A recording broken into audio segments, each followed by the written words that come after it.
Sophie's aversion to the litter box wasn't her fault. The sweet 13-year-old kitty was declawed earlier in life, and her feet hurt all the time. Declawed cats often don't want to use the litter box because using litter is painful on their feet. Then she found herself in a homeless shelter. Declawing cats should be illegal or limited in all 50 United States. For those of you who disagree, I'll show you why declawing cats is inhumane and there are other solutions to cat scratching people and furniture. For those of you who agree with me, I'll give you resources to contact your officials and let them know that you think declawing should be illegal or limited within your state. I've owned cats my whole life. I've worked for a veterinarian, and I volunteered at the Humane Society of Nebraska. I read articles, books, and journals and websites to do my research.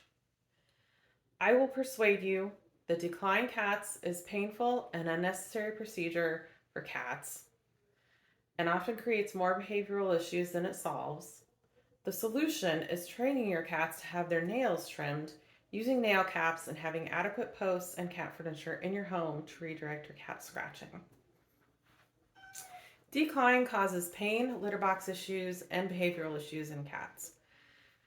How it increases pain in cats, it often increases their back pain because they don't want to jump or use their legs like they normally would because their feet hurt. So they use their back or they jump in strange ways that causes more pain.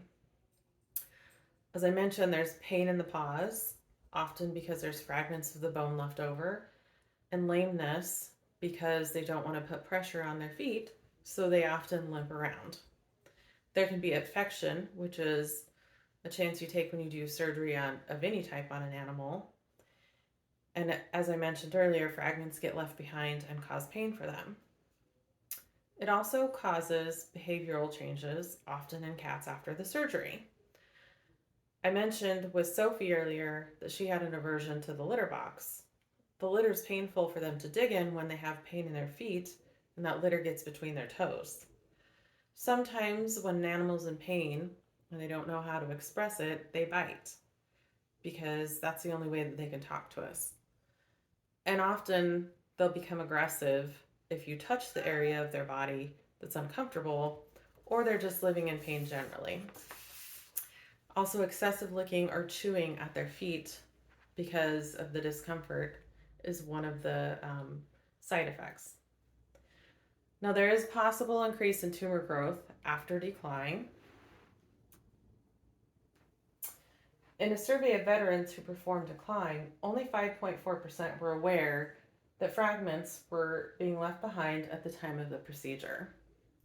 63% of declawed cats evaluated had fragments left behind, and those cats were at most risk for post-operative complications. Now, fracture-associated osteosarcomas have been reported in numerous species, including cats, which is what tends to develop when a cat's been declawed. If a type of cancer develops in their feet, it's an osteosarcoma. This next photo is a picture of x-rays of a cat that's been declawed and their feet are deformed. So here's a warning if you don't want to see it. You can see that their toes have been cut off at that joint and curled under. Very uncomfortable for them. This is why they walk strange, or it's the cause of back pain because they can't put pressure on their feet properly.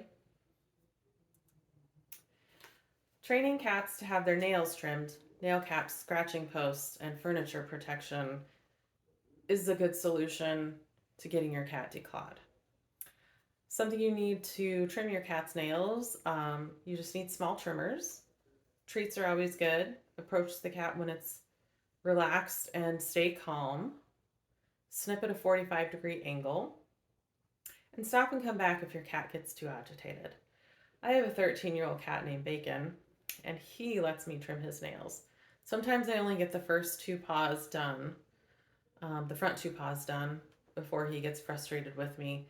And then I'll be able to do the back two paws later in the day or another day. training your cat to use a scratching post, I've included a link to a video here on YouTube that you can watch. Some of the things you can do to create interest in the scratching post is sprinkle catnip around the post. Cats obviously historically love catnip. Most people know that. Play with the cat on and around the scratching post and encourage them to use it. And offer treats when your cat is touching or smelling the scratching post.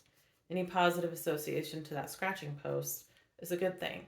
And put them in your furniture, in front of your furniture, in the places where your cat tends to scratch. Nail caps for cats is another solution. This cat here, you can see pink nail caps. And this one has some lime green ones. It's cute, right? Not only is it cute, but it protects their nails and it protects the skin of the humans that live with them. Sometimes elderly people who have cats, this is a good solution for them. You can do it at home. If you don't feel comfortable doing it at home, you can have a vet or a groomer do it for you. They're easy to reapply if one falls off, and they don't cause any discomfort for the cat as they're able to retract their full nail back into their foot, even with these nail caps on. Happy cats and healthy lives, longer lifespans, and a clean home are all things that are positives about not having your cat declawed. And ways that you can keep your cat happy in your home and less destructive. Number one is keep your cat indoors. Indoor cats live 10 to 15 years on average longer than cats that are outdoor or outdoor-indoor cats. Help them maintain a healthy weight. An obese cat lives 5 years less than a normal weight cat. Keep fresh water available. My cats have fountains that run constantly, and they love that, and that keeps them healthy drinking water. Benefits for you, guys, 90% of single women surveyed felt that men who had cats were nicer than men who didn't have cats, so bonus there. And the vibration from a cat's purr offers a therapeutic effect and helps people relax.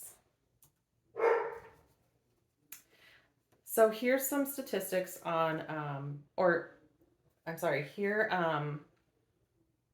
are some other ways: yummy treats and food puzzles, interactive toys, vertical space for your cat to climb, and you can use a harness to train them to walk outside, which those are all things that keep them active and keep them from destroying furniture. How to contact your state and federal representatives. First of all, I've included some places where it's actually illegal. There are 23 countries, including 7 out of the 10 of Canada's provinces, that declawing is illegal. 8 cities in California, Denver, Colorado, and New York State and 4 other states are currently discussing bans on it. I've also included a link to contacting your legislators for Idaho State. You can just sign in there and send an email. You can get an address to send a letter and tell your representative that you think that declawing is inhumane and should be illegal or limited in our state.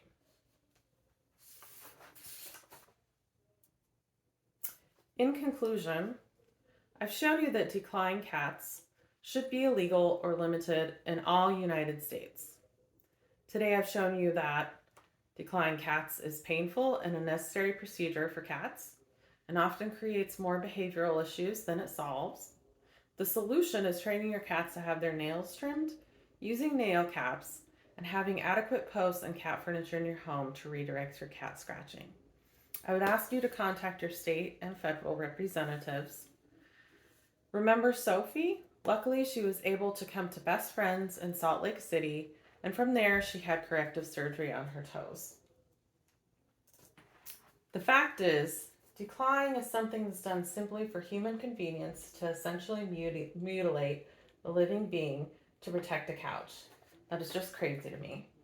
Some compromise is needed for living with an animal, yet many cats are declawed before even given a chance to scratch an appropriate scratching post in the first place. No cat would ever elect to be declawed. Cats need and use their claws for so many things: stretching, exercising, marking their territory, playing, protection, and hunting. It's a quote by Jackson Galaxy.